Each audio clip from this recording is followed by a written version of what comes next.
तस्वीरें दिखाएंगे जहां नेताजी सुभाष चंद्र बोस की आज जयंती है। इस मौके पर आयोजित कार्यक्रम में सीएम गहलोत संबोधित कर रहे हैं। थक गए, धीरे धीरे थकते जा रहे हैं।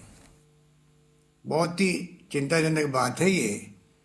इस देश का लेखक हो, साहित्यकार हो, पत्रकार हो, जिसकी लेखनी में ताकत है, वो मुल्क की दिशा तय करते हैं, वो थकते जा रहे हैं। आजकल कितना लिखें इनके खिलाफ। इसलिए आज जब 125 वर्ष जयंती मना रहे हैं सुभाष चंद्र बोस की, तो मैं तो एक कहने को तो बहुत कुछ बातें कोई भी कह सकता है, कोई कम पड़ेगी, पर मैं समझता हूँ कि मैं तो वहाँ मणिपुर में भी गया, उनके जो स्मारक बना हुआ है बॉर्डर पर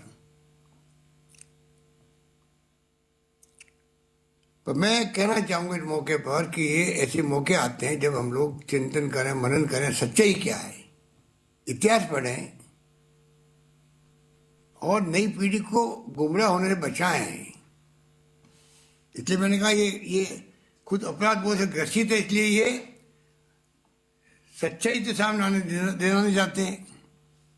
उसके बजाय गुमराह करो, आप ध्यान डाइवर्ट कर दो। साथ मतभेद थे, अरे क्या उस जमाने में क्या बातें होती थी, कैसा भावना होती थी, सबके उद्देश्य एक होते थे, कैसे हम आज़ाद करवाएं मुल्क को, रास्ते अलग अलग हो सकते हैं, वो भावना होती थी। इसलिए मैं कहना चाहूँगा नई पीढ़ी के हमारे नौजवानों को कि कल आने वाला कल आपका है, देश के कर्णधार आप हैं। आपको सच्चाई में, सत्य में, अहिंसा में, और जो भावना है प्रेम की, मोहब्बत की, भाईचारे की, जिससे समाज मजबूत बनता है, एकजुट रहता है, उसको अपना करके आपको आगे बढ़ना पड़ेगा। ये धर्म और जाति के नाम पे जो राजनीति चल रही है, देश का दुर्भाग्य है कि आज 70 साल के बाद में भी, 75 साल के बाद में भी आज भी धर्म और जाति के नाम पर राजनीति करके लोग सत्ता में आते हैं। अरे लड़ाई करो विचारधारा की, उसमें किसी को कोई एतराज नहीं हो सकता है। विचारधारा तो आरएसएस, बीजेपी की भी हो सकती है अपनी, हमें एतराज नहीं उसके अंदर। आप अपनी बात कहो, हम अपनी बात कहें, जनता फैसला करे। पर अगर आप लोगों को भड़काओगे धर्म के नाम पर, जाति के नाम पर, लोग गुमराह होंगे, क्योंकि धर्म और जाति ऐसी चीज है कि गुमराह होने में वक्त नहीं लगता है। ये देश अनेकता में एकता वाला मुल्क है। इसमें तो मैं समझता हूँ कि नेताजी सुभाष चंद्र बोस की 125वीं जयंती पर हम सबको संकल्प लेना चाहिए कि हम आने वाले वक्त के अंदर किस प्रकार से उनका जो रास्ता था, जो उन्होंने तय किया था, वो उस वक्त की बात थी जब देश को गुलामी की जंजीरों से मुक्त करवाना था। उन्होंने आर्मी बनाई, गांधी ने अहिंसा की बात करी, देश को जोड़ने के लिए अलग अलग रास्ते थे, उद्देश्य एक था, मान सम्मान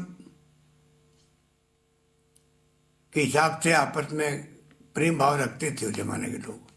इसलिए मैं इतना ही कहकर अपनी बात समाप्त करता हूँ कि जो आज जिस रास्ते पर माहौल बना है देश के अंदर, नई पीढ़ी को समझना पड़ेगा, सोचना पड़ेगा, अध्ययन करे वो लोग, इतिहास की पुस्तकों को पढ़े, सच्चाई को सामने रखे और अपने जीवन को कामयाब करे। मानव संसाधन ऐसा बने देश के अंदर जो देश के काम आए।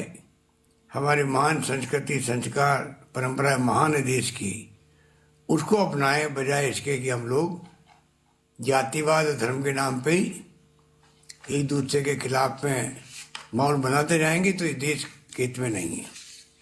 मुझे खुशी है कि मनीष शर्मा जी ने कोऑर्डिनेट करके इस प्रोग्राम को आयोजित किया, उनको मैं धन्यवाद देता हूँ। और सभी साथी जो हमारे बैठे हुए हैं, उन सबको मेरा बहुत बहुत धन्यवाद। लास्ट में मैं कहना चाहूँगा, कोरोना जो है ये अभी गया नहीं है। ओमिक्रॉन दूसरी वेव में जो हालात थे डेल्टा के, वैसा नहीं है। इसलिए हम लोग लापरवाह हो रहे हैं, मास्क नहीं लगा रहे हैं, डिस्टेंसिंग मेंटेन नहीं कर रहे हैं, तेज गति से फैल रहा है ओमिक्रॉन भी, पर जो पोस्ट कोविड प्रॉब्लम होती है वो दूसरी लहर में बहुत भयंकर हुई थी। किसी को हार्ट, किसी को लंग्स, किसी को अस्थमा, किसी को किडनी, किसी को पैरालिटिक अटैक। तो ये बहुत खतरनाक महामारी है ये। और अभी भी मैं कहना चाहूँगा कि जो ओमिक्रॉन है इसके पोस्ट कोविड क्या असर पड़ेगी वो तो आने वाला वक्त बताएगा।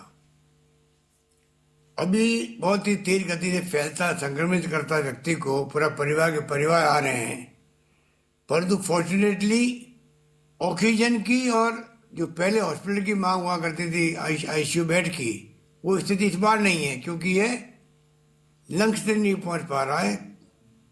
खांसी, जुकाम और बुखार तक ही सीमित रहता है। 5-4 दिन में ठीक भी हो जाते हैं कई लोग। इसलिए भारत सरकार भी कह रही है कि आप 5 दिन के बाद में तो वापस टेस्ट करवाओ मत। तो कोई घबराने की बात तो नहीं है, पर सावचेत रहने की बात है। सावचेत नहीं रहेंगे, ये फैलता जाएगा तो पता नहीं है अपने नए रूप में भी आ सकता है। विशेषज्ञ कहते हैं कि जब बहुत ज्यादा तेज गति से फैलता है तो नया म्यूटेंट बन जाता है, हो सकता है वो खतरनाक हो, कोई कुछ नहीं कह सकता। और अमेरिका में 10-10 लाख लोग प्रतिदिन आ रहे हैं, हॉस्पिटल भरे पड़े वहां पर, जो इंडिया में हमारे देश में ये स्थिति नहीं है। जर्मनी की स्थिति अलग है, इंग्लैंड की अलग स्थिति है, इटली की अलग है, स्पेन की अलग है। तो हमें ध्यान देना पड़ेगा। आप जितने लोग जुड़े हुए हैं उन सबसे मेरा विनम्र निवेदन है कि आप कम से कम, क्योंकि आप सब जुड़े हुए लोग प्रभावशाली लोग हैं, समाज आपका मान सम्मान करता है, आपकी बात का वजन है, जहाँ संभव हो आप इस बात को एक मैसेज दें कि इस प्रकार से आपको कोरोना से बचाव करके चलना पड़ेगा।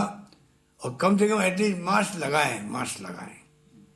मैं उम्मीद करता हूं कि जो लड़ाई आप सबके आशीर्वाद से लड़ी गई राजस्थान में, कोविड जंग की लड़ी गई, उसमें राजस्थान का मान सम्मान पूरे देश में, दुनिया में बढ़ा, भीलवाड़ा मॉडल भी हुआ। मैं उम्मीद करता हूं कि ये जंग हम जीतेंगे। और वैक्सीनेशन भी शानदार होगा राजस्थान के अंदर और देश के अंदर। वैक्सीनेशन के कारण ही बचा हुआ है। ये जो हॉस्पिटल भर्ती नहीं हो पा रहे हैं उसका कारण ही है कि वैक्सीनेशन के कारण से मृत्यु दर बहुत कम हो गई। वैक्सीन बचा रही है दुनिया को, देश को। वैक्सीन का अभियान पूरा करवाएं आप लोग। 15 साल की बच्चों की वैक्सीन तक की अपनी भारत सरकार ने भी छूट दी है। हम लोगों ने काफी दबाव दिया, मांग करी हम लोगों ने 12 साल के बच्चे भी हो, 5 साल तक के बच्चों क्यों नहीं लें, क्योंकि कई मुल्कों में 2 साल तक के बच्चों को भी होने लग गई वैक्सीनेशन। हमारी सरकार की, भारत सरकार की तैयारी होनी चाहिए कि वो अभी से 2 साल, 5 साल, 10 साल की तैयारी करे, जिससे कि चौथी लहर भी आ जाए तो कोई तकलीफ नहीं आए। जब तीसरी लहर में तकलीफ नहीं आई क्योंकि हमने वैक्सीन अच्छा करवा दिया। ये तमाम बातें जो है जनता के सहयोग से ही पूरी होगी। खाली सरकारी मशीनरी अकेली कुछ नहीं कर सकती। बाकी तो हमारे प्रदेश के अंदर भी डॉक्टर्स हो, नर्सेज हो, जितने भी आशा सहयोगी हो, आंगनवाड़ी वर्कर्स हो, हर विभाग के कर्मचारी हो, पुलिस कांस्टेबल भी क्यों नहीं हो, सबने, धर्म गुरुओं ने, एनजीओ ने, एक्टिविस्ट ने, पॉलिटिकल पार्टी कार्यकर्ताओं सब ने मिलकर लड़ी। हमने कहा कोई भूखा नहीं सोना चाहिए। तो मुझे खुशी है कि पहली लहर के अंदर भी जो लॉकडाउन हो गया था तो सब ने एक दूसरे की मदद करी, एनजीओ ने भी की, दूसरों ने करी और समय निकल गया। सरकार भी पूरी तरह साथ खड़ी रही उन लोगों के। इसलिए मैं आपको कहना चाहूँगा इस कोरोना जंग के अंदर भी ध्यान रखें। आप सब लोग जुड़े इसी से, इस बात की मुझे बहुत प्रसन्नता है। यही बात कहता मैं अपनी बात समाप्त करता हूँ। धन्यवाद। जय हिंद। तो मुख्यमंत्री अशोक गहलोत को आप सुन रहे थे, जो कि नेताजी सुभाष चंद्र बोस की जयंती पर कार्यक्रम का आयोजन किया गया था, संबोधित वो कर रहे थे। और इसी दौरान कोरोना को लेकर भी उन्होंने अपनी बात रखी। साफ तौर पर ये कहा कि कोरोना का खतरा गया नहीं है, कोरोना का दायरा बढ़ता जा रहा है और इसलिए ज्यादा जरूरी हो जाता है। जितने भी अधिकारी वीसी में जुड़े हुए थे, इस बैठक में जुड़े हुए थे, सबसे ये आग्रह उन्होंने किया है कि ज्यादा से ज्यादा जागरूकता फैलाए। कोशिश करें कि सभी लोगों का वैक्सीनेशन हो, क्योंकि दूसरी लहर में जो चीजें देखने को मिल रही थी वो तीसरी लहर में नहीं देखने को मिल रही है, और ये इसलिए है क्योंकि वैक्सीनेशन बहुत सारे लोगों ने करवा लिया है। और चलिए इसी बीच